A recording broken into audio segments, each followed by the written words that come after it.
আমি ভয় পাইছি, আমি সাগরে যাবো না।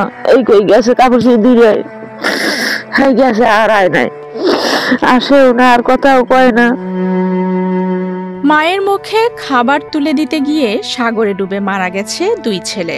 সেই মা হনুফা বেগম আজ থাকেন এক ভাঙাচোরা ঘরে, আর তার দিন কাটে খেয়ে না খেয়ে, একাকী আর অবহেলায়। সাগরের ঢেউ যেমন কোনোদিন থেমে থাকে না, তেমনি হনুফা বেগমের বুকের ভেতরের হাহাকারও থামেনি এক মুহূর্তের জন্য। সন্তানদের মরদেহ ছুঁয়ে দেখতে পারেননি তিনি।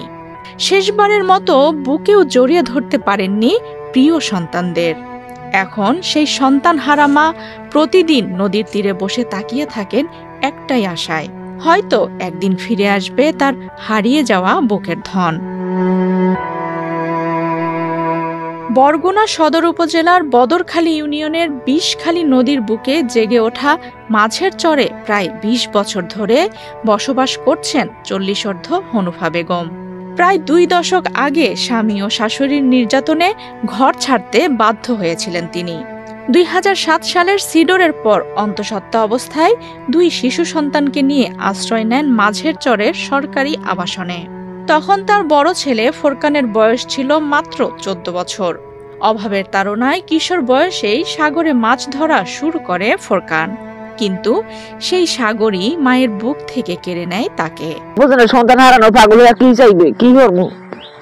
ওই যা হরি কাম হলে হরি, না হলে না হরি, একজন একটা বলাই যে হরি, না হলে না হরি, ওই পোলা যা পার কোন রকম একটু বাবা খাইয়ে আসি, একদিক ছড়ি একদিক দৌড়ি, গড়িয়া গড়ি, আর কত বোঝেন না সন্তান হারাই গেলে মায় কেমন হরে।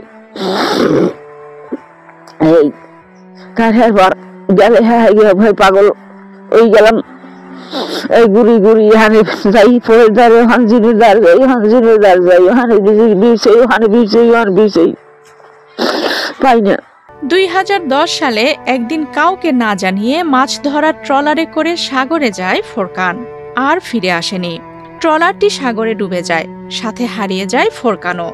সেই থেকে প্রতিদিন বিষখালী নদীর তীরে বসে থাকেন হনুফা। ট্রলার বা নৌকা এলেই চোখ মেলে তাকান, হয়তো এই বুঝি ফিরে এলো তার ফোরকান। বুঝবেন না মেরা মায় বুঝবে সাগর কাছে হাতে বই তো মারা যায় নাই, আমার লাশ তো হাতে পাইনি, বুঝছেন? এত কান্দি কই বলে আইন আহি আইনে কত বিষেন বিষে কত খোঁজা খুঁজি, ওই আইনে থাক মানে ওই আর খান বই থাক মানে আর খান বই থাক ওই বিরিজা মানে ওই বিরিব মানে তো হুনি আইনে জ্বালনা ঘরে জ্বালনা মার বললাম বললাম যেতাম, বললাম যে তার দরজা খুললে মানে বলে আবার বলা আইছে, বলা আইছে। এক সন্তান হারানোর ক্ষত শুকাতে না শুকাতেই 2018 সালে আবারও নেমে আসে অন্ধকার। এবার নিখোঁজ হন মেজ ছেলে বিল্লাল। মাত্র 19 বছর বয়সে সেও মাছ ধরতে গিয়ে সাগরে ট্রলার ডুবিতে হারিয়ে যায়। 2 ছেলেকে হারিয়ে হনুফা বেগমের জীবন এখন এক লম্বা অপেক্ষার নাম। পোলা গাছ আইস 15 বছর, আর মাঝে পোলা গাছে 2018 সালে আইস 8 বছর।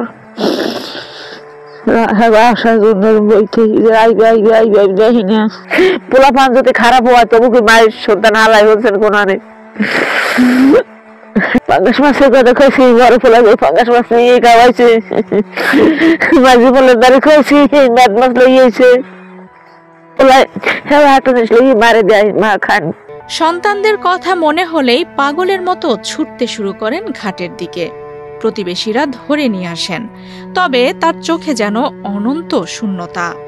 সন্তান হারানোর পর থেকে পৃথিবীটা তার কাছে এক অচেনা নরক। আধা পাগল সময় রান্ধে না, খায় আবার খায় না। ওনার দশা তো ওনার দুর্গ পোলা সাগরে গেছে, প্রথম বড় গুয়া গেছে আয় নাই, এইবার মেজো পোলা গুয়া গেছে আমাকে চরের টলারি, এও আর ফিরিয়ে আয় নাই, ডুবি গেছে টলার। অনেক মানুষ ছিল, ব্যবাক্তি বাঁচতে রয়েছে, 3 জন মানুষ মারা গেছে। সেনের কথা মনে বলে মনে করেন অজ্ঞান বলতে মানে পাগল হয়ে যায় সোজা, খানা বানা কিছু নাই, মানে পাগলের মতো চলে, পাগলের মতো ঘুরে, এই অবস্থা কান্দাকাটি।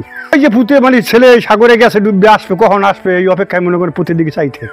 সন্তানের বেতালে মায় বোঝে, মা ছাড়া তার দুনিয়া দিকেও বোঝে না। যখনই মনে চাইবে তখনই মনে নদীর পাড়ে যাইবে, ঘুরতে যাইবে, মেজাইবে কান্নাকাটি করবে, আমরা ধরিয়ে দিয়া এর আগুয়ে নিয়ে আসি। বিষখালীর তীর ঘেঁষা মাঝের চরের আবাসনে এখন ঠাঁই হনুফা বেগমের। কুড়ে ঘরের মতো সেই ঘরে কখনো অর্ধাহার বা অনাহারে মানবেতর জীবন কাটছে তার। মাঝে মধ্যে প্রতিবেশীদের বাড়িতে একবেলা খাবারের চুক্তিতে কাজ করেন। কিন্তু এই অবস্থা নিয়ে চলতে কিন্তু উনি ব্যাপক অসহায় বলতে এই ধরনের অসহায় যে এখন ওনার আমরা যদি কিছু দিই তা উনি খাইতে পারে, আর না হয়তো নাই। তাদের মানুষের বাড়ি কাজ করে, এর বাড়ি কাজ করে, ওর বাড়ি কাজ করে, এই অবস্থায় চলে। কিন্তু ছেলে দুটো খুবই ভালো ছিল। এই এখনও কেন আজকের এই ভালো আছে, কালকের একটু ধরতেছে। ছেলের কথা যখনই মনে হয় তখনই চিক্কেলে নদী পেরে যায় এবং সারাদিনে নদী পেরে চায়। আমি জিজ্ঞাইতাম কি কাকি আপনি নদী পেরে কি দেখেন? আমার পোলাপান আইবে জেগে দেয়া, আমার বেল্লালা আসবে, আমার ফোরকান আইবে। সন্তানদের কবর দেখা হয়নি। বাবা মায়ের কাছে সন্তানের লাশ পৃথিবীর সবচেয়ে ভারী জিনিস। শেষ স্মৃতিচিহ্ন হিসেবে সেই ভারটুকু বহন করতে না পারার আক্ষেপ নিয়ে নিজের মৃত্যুর অপেক্ষায় দিন গুনছেন হনুফা। নিঃসঙ্গ এই জীবনে দুই সন্তানকে হারানোর যন্ত্রণাই এখন তার একমাত্র সঙ্গী। আফসানা রিপা, বাংলাদেশ প্রতিদিন।